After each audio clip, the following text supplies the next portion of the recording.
Et la même chose pour Mont de Milieu. Ah oui. Donc mon milieu, lui, il se trouve entre Chablis et Fléy. Donc c'est quand même un grand coteau, mon milieu, qui est juste après les montées de Tonnerre. C'est des petits cailloux qui vont donner beaucoup de finesse au vin, beaucoup d'amplitude, mais de finesse. C'est-à-dire que il est moins charpenté que d'autres premiers crus comme Montétonnerre et Fourchaume. Par contre, il est très très fin.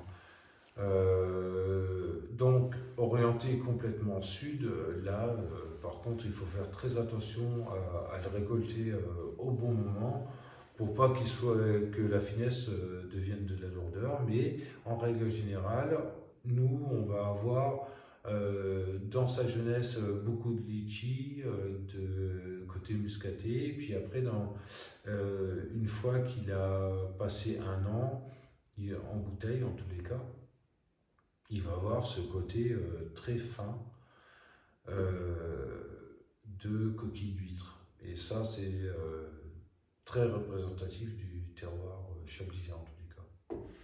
Et pourras-tu expliquer le chardonnay muscaté? Alors oui, cette parcelle-là, c'est une parcelle qui a une quarantaine d'années maintenant. Et à l'époque, il y avait toujours des plants, ce qu'on appelle nous des chardonnays muscatés, qui étaient plantés dans cette parcelle-là. Donc c'est vrai que quand on fait les analyses de maturité et qu'on goûte les baies, on a toujours cette sensation, quand on tombe sur ces plats, de gourmandise en fait, qu'on ressent après les premières fermentations alcooliques et malolactiques. On va trouver ce côté très muscaté, très litchi, très rose.